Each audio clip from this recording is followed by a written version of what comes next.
نہیں. لوگ کہتے ہیں مولانا حلال کھائیں گے تو کب ترقی کریں گے, حلال کھائیں گے تو ترقی ممکن نہیں ہوگی, سچ بول کر کمائیں گے تو کب ترقی کریں گے. یاد رکھیں سچائی اور صداقت میں امن و عافیت ہے.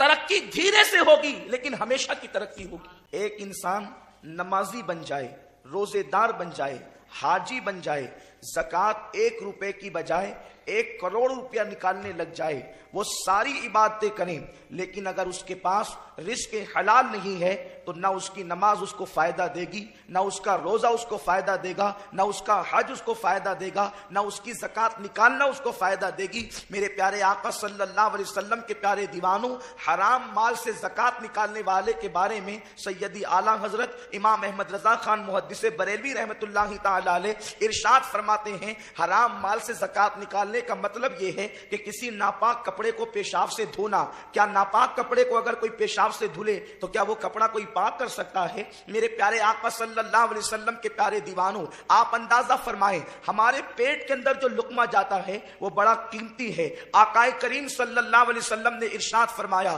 جس نے ایک لقمہ حرام کا کھایا 40 دن تک کہ اللہ اس کی عبادت کو قبول نہیں فرماتا, 40 دن تک اس کی دعائیں قبول نہیں کی جاتی. میرے پیارے آقا صلی اللہ علیہ وسلم کے پیارے دیوانوں, لوگ کہتے ہیں میری دعا قبول نہیں ہوتی, نماز کی پابندی کرتا ہوں, داڑھی بھی چہرے پہ بڑی سجا رکھی ہے لیکن میری دعا قبول نہیں ہوتی, مزارات پر جا کر بھی دعا کرتا ہوں لیکن قبول نہیں ہوتی, مسجد میں بھی گڑ گڑاتا ہوں دعا قبول نہیں ہوتی. میرے پیارے آقا صلی اللہ علیہ وسلم کے پیارے دیوانوں, آج قوم مسلم کو لاشعوری طور پر حرام کے اندر گرفتار کیا جا رہا ہے. سیدنا موسیٰ علیہ السلام ارشاد فرماتے ہیں, ایک بندے کو دیکھا جنگل کے اندر بے چین ہے, ہاتھ اٹھا کر کے مضطرب ہے, رو رو کر گڑ گڑا کر اللہ کی بارگاہ میں دعا کر رہا ہے, میرے کریم یہ عطا کر دے, میرے مولا یہ عطا کر دے. اس کے رونے کو دیکھ کر جناب موسیٰ علیہ السلام کو ترس آ گیا. سیدنا موسیٰ علیہ السلام بے چین ہو گئے, عرض کرتے ہیں مولا اس کی سن بھی لے,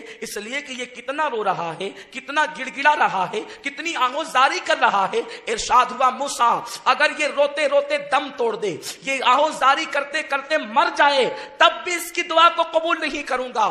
عرض کیا مولا اس پر اتنے ناراض کیوں ہے کہ یہ روتے روتے مر جائے تب بھی اس کی دعا قبول نہ کی جائے گی؟ تو ارشاد ہوتا ہے موسیٰ اس کے پیٹ میں جو لقمہ ہے وہ لقمہ حرام ہے اور اس کے جسم پر جو لباس ہے وہ لباس حرام ہے, میں اس کی دعا کیوں قبول کروں؟ میرے پیارے آقا صلی اللہ علیہ وسلم کے پیارے دیوانوں, ہم نے بہت چیزوں کی طرف توجہ کی لیکن لقمہ حلال کی طرف کتنے لوگوں کی توجہ ہے؟ ہم جھوٹ بول کر تجارت کریں, دھوکہ دے کر تجارت کریں. جن لوگوں کی تجارت حلال ہے کچھ تو ایسے ہیں جھوٹ بول کر کرتے ہیں, دھوکہ دے کر کرتے ہیں, فریب کر کے کرتے ہیں. میرے پیارے آقا علیہ السلام کے پیارے دیوانوں, اور بہت سارے کم نصیب تو ایسے ہیں جنہوں نے حرام کام ہی کھول رکھے ہیں. شراب ہم بیچیں, جوئے کے اڈے ہم چلائیں, سود سے پیسہ ہم دیں. جانتے ہیں آپ سود کتنی بدترین لعنت ہے؟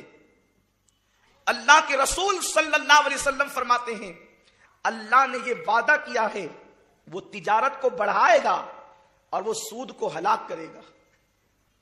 جس نے ایک لقمہ سود کا کھایا گویا کہ اس نے اپنی ماں کے ساتھ 36 مرتبہ زنا کیا. میرے پیارے آقا صلی اللہ تعالی علیہ وسلم کے پیارے دیوانوں, آج کروڑ پتی بننے کے لیے, مالدار بننے کے لیے, دنیا کے عیش و عشرت کے لیے لوگ آخرت کو بھول گئے. دوسرے کا مکان ہے, میرا بھی خوبصورت مکان ہونا چاہیے. کسی کا محل ہے, میرا بھی محل ہونا چاہیے. وہ اتنے 1000 روپے کا ڈریس پہن کر کے نکلتا ہے, میرا بھی اتنا قیمتی لباس ہونا چاہیے. اس کے پاس اتنی قیمتی گاڑی ہے, میرے پاس بھی اتنی قیمتی گاڑی ہونی چاہیے. میرے پیارے آقا صلی اللہ علیہ وسلم کے پیارے دیوانوں, مکان یہی رہ جائے گا, دکان یہی رہ جائے گی, لباس یہی رہ جائے گا, سواریاں یہی رہ جائے گی. اس دنیا سے انسان تو لے کر کیا جائے گا؟ اللہ اکبر.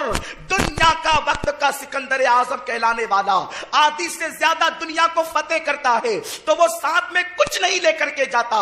سودی کاروبار کر کے ہم کیا لے جائیں گے؟ شراب بیچ کر ہم کیا لے جائیں گے؟ سٹوں کے اڈوں کو آباد کر کے ہم کیا لے جائیں گے؟ جھوٹ بول کر کما کر ہم کیا لے جائیں گے؟ میرے پیارے آقا صلی اللہ علیہ وسلم کے پیارے دیوانوں, اگر آپ کے علم میں نہیں تو غور سے سن لے, سکندر اعظم کسی بڈھے کا نام نہیں نہیں ہے, کسی بوڑھے انسان کا نام نہیں ہے. سکندر وہ ہے جب وہ پیدا ہوا اس نے شعور کی آنکھیں کھولی تو کیفیت یہ تھی کہ اس کا باپ یونان کے ایک چھوٹے سے دیہات کا حکمراں تھا. جب اس نے شعور کی آنکھیں کھولی تو اس نے پلان تیار کیا, میرا باپ چھوٹے سے دیہات کا بادشاہ ہے, میں پوری دنیا کو فتح کروں گا. اور آپ کو حیرت ہوگی کہ اس نے 15-16 سال کی قلیل مدت کے اندر آدھی سے زیادہ دنیا کو فتح کر لی, اور 38 سال 8 مہینے کی عمر میں یا 32 سال 8 مہینے کی عمر میں اس کو ٹائیفائڈ کا مرض ہوا اور اسی عالم میں اس کا انتقال ہو گیا. جس وقت وہ دنیا سے کوچ کرنے لگا اس نے لوگوں کو مشورہ دیا, جب میں دنیا سے جاؤں تو جنازے کے باہر میرے ہاتھوں کو کر دینا, تاکہ جاتے جاتے دنیا کو پیغام دے دوں کہ وقت کا سکندر اعظم جس نے آدھی سے زیادہ دنیا کو صرف 15-16 سال کی قلیل مدت میں فتح کیا وہ بھی جا رہا ہے, تو ہاتھ خالی لے کر کے جا رہا ہے. تم کیا لے کر کے جاؤ گے؟ میرے پیارے آقا صلی اللہ علیہ وسلم کے پیارے دیوانوں, افسوس آج حلال کی طرف توجہ نہ رہی. لوگ کہتے ہیں مولانا حلال کھائیں گے تو کب ترقی کریں گے, حلال کھائیں گے تو ترقی ممکن نہیں ہوگی, سچ بول کر کمائیں گے تو کب ترقی کریں گے. یاد رکھیں سچائی اور صداقت میں امن و عافیت ہے. ترقی دھیرے سے ہوگی لیکن ہمیشہ کی ترقی ہوگی, اور حرام میں ترقی آپ کو بظاہر جلدی نظر آئے گی, وہ ترقی نہیں. حرام میں برکت نہیں اور حلال کو زوال نہیں. حلال کبھی بھی زوال پذیر نہیں ہو سکتا اور حرام میں کبھی برکت نہیں ہو سکتی. اور جو لوگ اپنی اولاد کو حرام کھلاتے ہیں نا, اولاد بڑی ہو کر وفادار نہیں ہوتی. اکثر دیکھ لیں, تجربات شاہد ہیں, جنہوں نے اپنی اولاد کی پرورش لقمہ حرام سے کی, اولاد نے بڑا ہو کر کے ان کو آنکھیں دکھائی. وہ ملک کے بھی غدار ہوئے, مذہب کے بھی بے وفا ہوئے اور ماں باپ کے بھی بے وفا ہوئے. یہاں پر مجھے حلال کی برکتوں میں سے ایک واقعہ یاد آتا ہے. اگر حضرت کے آنے تک مکمل ہو گیا تو ٹھیک ہے, ورنہ جہاں پر بات ہوگی وہیں ختم ہوگی. میں جلدی جلدی اشارے دے کر کے گزرنا چاہتا ہوں. ایک شخص ہے, مسجد کا مؤذن ہے, اس کا نام مبارک ہے. مبارک ایک خوبصورت جوان ہے, اس لیے کہ خوبصورتی جو ہے وہ غریبی اور امیری کی بنیاد پر نہیں ملا کرتی, بلکہ اللہ جسے چاہتا ہے حسن عطا کرتا ہے. کبھی ایسا بھی ہوتا ہے کہ کسی مزدور کے یہاں بڑا حسین و جمیل بچہ پیدا ہو جاتا ہے, اور کبھی ایسا بھی ہوتا ہے کہ بہت بڑے کروڑ پتی کے یہاں کوئی جو ہے وہ بظاہر عرف کے اعتبار سے لوگ اس کو بدصورت کہتے ہیں, حالانکہ دنیا کا کوئی انسان بدصورت نہیں ہو سکتا, اس لیے کہ اللہ نے انسان کو سب سے خوبصورت مخلوق بنا کر پیدا کیا.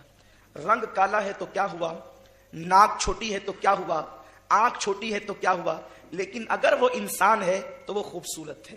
لقد خلقنا الانسان فی احسن تقویم, ہم نے انسان کو بہت خوبصورت پیدا کیا, حسین صورت پر پیدا کیا. لیکن اس کے بعد اپنے حسن پر اترانے والے انسان, قرآن فوراً دوسری آیت میں کہتا ہے ثم رددناہ اسفل سافلین, انسان کو خوبصورت تو بنایا لیکن اس کے برے کرتوت کی وجہ سے ہم نے اس کو پھر جو ہے وہ اترتی کے گڑھے میں ڈھکیل دیا, اس پر بڑھاپا مسلط کر دیا. یہی وجہ تو ہے اللہ نے سب کو بڑھاپا دیا جس کو دینا چاہا, لیکن 63 سال کی عمر ہونے کے باوجود بھی اللہ نے میرے مصطفیٰ کو بوڑھا نہیں کیا, بلکہ میرے آقا 63 سال کی عمر میں بھی 34 سال کے جوان نظر آتے تھے. اس لیے آقا کو جو بھی دیکھتا اے جوان کہہ کر کے پکارتا. حضور کی عمر شریف 63 سال کی ہو گئی تھی, لیکن ابھی 12 سے 16 بال بھی داڑھی شریف کے سفید نہیں ہوئے تھے. یہ میرے رسول کا معجزہ ہے. تو میرے پیارے آقا صلی اللہ علیہ وسلم کے پیارے دیوانوں, یہ ایک الگ عنوان ہے. اللہ نے اپنے محبوب کو بڑھاپے سے کیوں بچایا,